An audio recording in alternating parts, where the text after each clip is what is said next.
왜 이렇게 억울한 일을 당했는데 저 사람은 제대로 벌을 안 받는 걸까요? 우리가 살면서 정말 많이 하는 질문이죠. 오늘 이 질문에 대한 아주 뜻밖의 어쩌면 좀 충격적인 대답을 한번 같이 찾아보려고 합니다. 우리가 느끼는 이 분노의 진짜 이유 지금부터 한번 파헤쳐 보겠습니다. 이 모든 이야기의 시작은요, 한 법원 판결이었어요.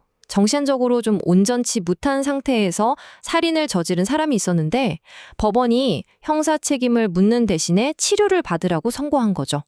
이 판결이 알려지면서 사회가 정말 발칵 뒤집혔습니다. 당연히 그 누구도 만족할 순 없는 결과였죠. 피해자 쪽은 말할 것도 없이 억울했고요. 심지어 가해자 쪽조차도 뭔가 찜찜한 마음이 들었을 거예요. 여론은 들끓었고 사람들은 묻기 시작했습니다. 도대체 뭐가 잘못된 걸까? 맞아요. 사람이 만든 법만으로는 이 답답하고 억울한 마음을 다 해결할 수가 없어 보여요. 그럼 우리는 대체 어디에서 그 해법을 찾아야 하는 걸까요?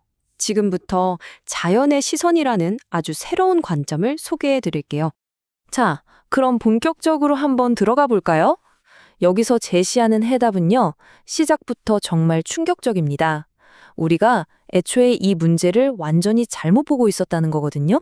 보통 우리는 이렇게 생각하잖아요. 잘못을 저지른 가해자가 있고 그로 인해 고통받는 피해자가 있다. 근데요, 자연의 법칙에서는 이 구분이 사실상 환상에 불과하다고 말합니다. 가해자도 피해자도 없다니? 이게 대체 무슨 말일까요? 바로 이 문장이 핵심입니다. 대자연의 관점에서 보면 가해자와 피해자는 따로 있는 게 아니라 그냥 특정 조건들이 모여서 만들어진 환경만 존재한다는 거예요. 마치 비가 내리는 환경에서는 땅이 젖을 수밖에 없는 것처럼요. 한번 잠시 이 문장의 깊이를 생각해 볼까요? 그리고 이 원리는요, 그냥 특정 사건에만 적용되는 게 아니에요.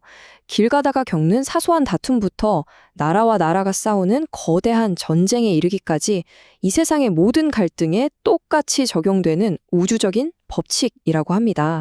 그렇다면 이 모든 주장의 중심에 있는 자연의 법칙이라는 건 대체 뭘까요? 그 핵심 원리를 들여다보면 정말 흥미로운 사실을 발견하게 됩니다. 자연의 법칙의 핵심은 딱 하나입니다. 우연은 없다. 모든 일은요, 0.1mm의 오차도 없이 반드시 일어날 수밖에 없는 이유를 가지고 있다는 거죠. 그렇기 때문에 진짜 중요한 질문은 누가 잘못했어? 이게 아니라 이 일이 왜 나에게 일어났을까? 바로 이 질문입니다. 결국 이 모든 건 관점을 바꾸는 거예요. 왜 나한테만 이런 일이 생기지 하면서 고통받는 피해자가 아니라 이 환경을 통해서 내가 뭘 배울 수 있을까라고 묻는 학습자가 되라는 거죠. 와, 이 말은 정말 파격적이죠? 죄와 벌이라는 개념 자체가 사실은 인간이 만들어낸 허상일 뿐이라고 말합니다. 우리가 당연하게 생각했던 모든 도덕관념을 뿌리부터 뒤흔드는 주장이에요. 물론 이게 아무렇게나 살아도 괜찮다는 식의 무책임을 말하는 건 절대 아니고요. 오히려 훨씬 더 근본적인 차원의 책임을 이야기하는 겁니다. 좋아요. 그럼 남을 탓하는 대신에 우리는 이 고통을 어떻게 다뤄야 할까요? 다행히도요, 아주 구체적이고 실용적인 방법을 제시합니다. 내 안을 들여다보는 길이죠. 자, 아주 실용적인 5단계 해결책이에요.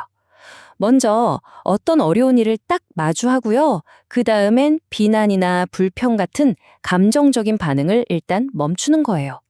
그리고 밖으로 향하던 분노의 화살을 걷어서 왜? 라고 나 자신에게 묻는 거죠. 그렇게 내 안에서 답을 찾아서 교훈을 얻고 마지막으로 다시는 똑같은 일이 반복되지 않도록 하는 것. 이게 바로 진짜 해결책이라는 겁니다. 여기서 오해하면 안 되는 게 있어요. 이 철학은 결코 범죄나 나쁜 행동을 괜찮다라고 정당화하는 게 아니에요. 오히려 바깥의 잣대가 아니라 내 안에서부터 시작하는 가장 완전하고 강력한 형태의 책임을 강조하는 겁니다.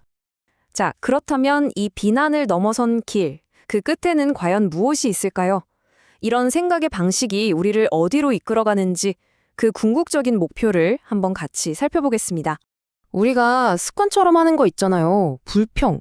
이게 바로 우리를 제자리에 묶어두는 가장 강력한 족쇄라고 해요. 불평은 마치 늪과 같아서 허우적거릴수록 더 깊이 빠져들게 만들고 진짜 문제의 본질을 보지 못하게 우리 눈을 가려버린다는 거죠. 그리고 이 여정은요, 그냥 나 혼자 성장하고 끝나는 게 아니에요. 내게 주어진 이 환경의 의미를 깨닫는 과정이야말로 우리가 이 세상에 온 이유, 바로 삶의 사명을 완수하는 길이라고까지 이야기합니다. 모든 사건에는 이유가 있고 그 해답의 열쇠는 내 안에 있다. 정말 놀라운 관점이죠. 자, 그렇다면 우리가 만든 법과 사회적인 책임은 이 거대한 자연의 법칙 안에서 과연 어떤 자리를 차지하게 될까요? 이 질문에 대한 여러분의 생각을 댓글로 남겨주세요. 오늘 이야기는 여기까지입니다. 감사합니다.